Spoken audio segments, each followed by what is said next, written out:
I'm Victor France, Chief Exec and owner of Abbey Wealth, and we're a financial advice business primarily focused on the EU, but our clients move around, so we have a few other smaller firms across the globe too, so that we can give a global service to our customers. And where are we today? Today we're in our head office in Dublin. We're in the International Financial Services Centre, right on the canal. So they've gone now, but in the summer, swans are coming by and stuff. It's a lovely spot, and we're right next to Google as well, which means there's loads of young people going past our building every day. Different. It's where we belong. It's an international place.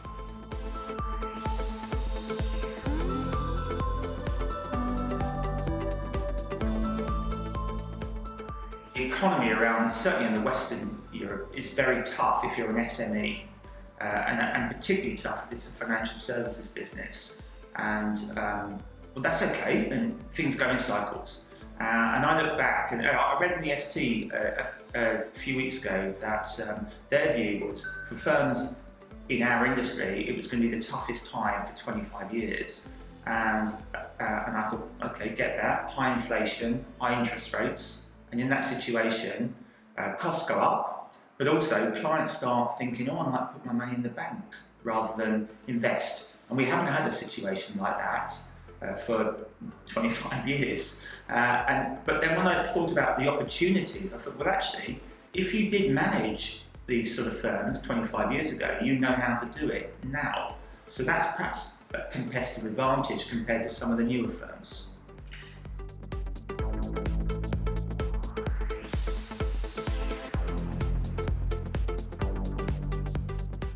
Firstly, I don't think we can learn everything from the past, because the world's obviously moved on. Regulation and the things you need to have as a business are different from 25 years ago, but I'm talking about management style.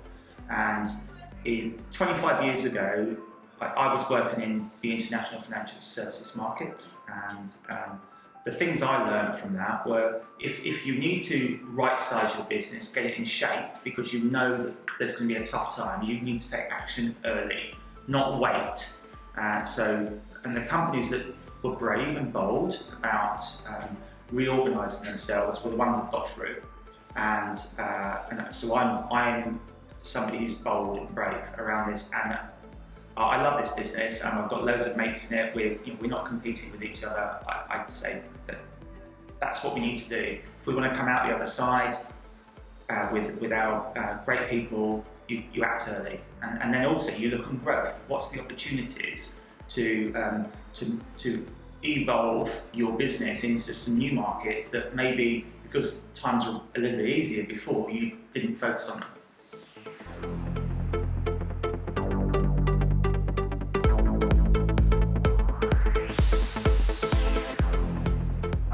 Our industry is a broad church, and we've got lots of different business models. I came from a corporate background originally, joined Abbey 9 years ago, and Abbey was a kind of typical commission-based, getting income from upfront fees rather than recurring. And over the years, we've moved that on. We've become an advisory business.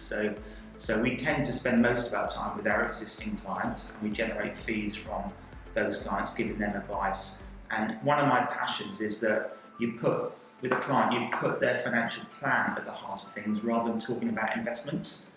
So we help our clients to identify what they want to achieve over the rest of their life. And we promise them that if they follow our advice, they won't run out of money before they die.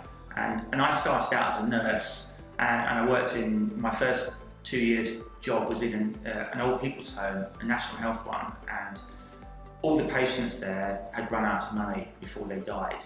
And I looked after them as best as we could. That obviously all the nurses did, but it made me think about how retirement ought to be rather than how it can turn out.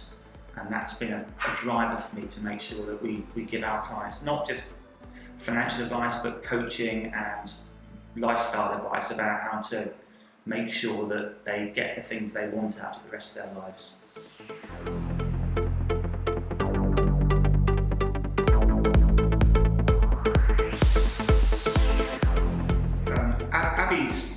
remote advising for a long time. Originally it was telephone, then we morphed on to VoIP, and when Teams came along, that was for me the perfect situation, because we could give our clients a face-to-face meeting, but do it in a way that was safe for them, and they were in control of the meeting. Because if they decide, if it's a new client, for example, and they decided that actually they want to buy a car rather than invest, if they just decide, then they're in charge of the meeting.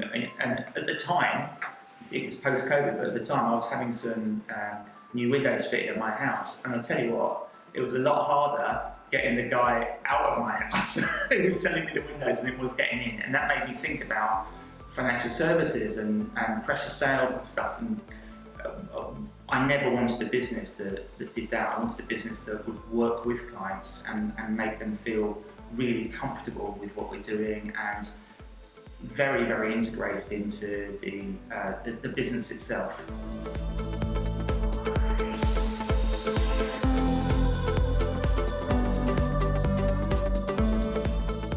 It depends on the territory, actually, Gary. It's a really good question, because so I've got a sub-answer to this as well. But because I worked on the corporate side, I've always looked at running businesses in a kind of standardised way.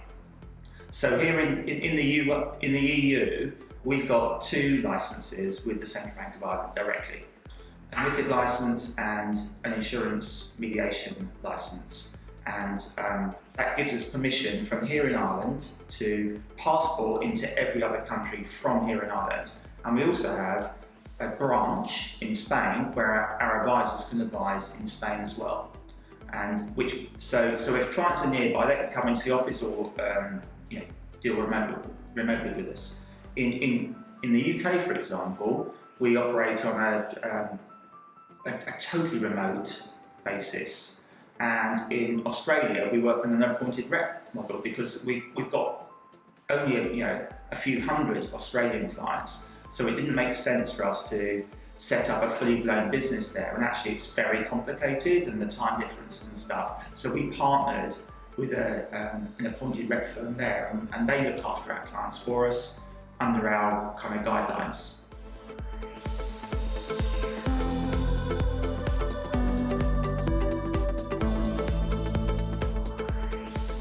Within the company, for a long time I've had a passion for financial planning, rather than, in the past, many of our firms, our competitors or companies that would have been customers of mine when I was in the corporate world, were very focused on trying to beat the rest. And my view was there's enough room for a number of different models. So I joined Abbey, and I worked through converting it from being a sales organisation, which it was 9-10 years ago, to a financial advice business where the vast majority of our revenues come in repeat. We can give a very high level of service to our clients. We're regulated directly by our regulators, so we have accountability. And so I'm passionate about that normalised business model, but I also have quite a lot of mates in the industry who run different models, and we don't, and there's loads of space for different models, and you just have to have the right vision for it and run it properly. Internally with my team, I try and bring my management team, I try and skill them up further to stretch them and get more out of them.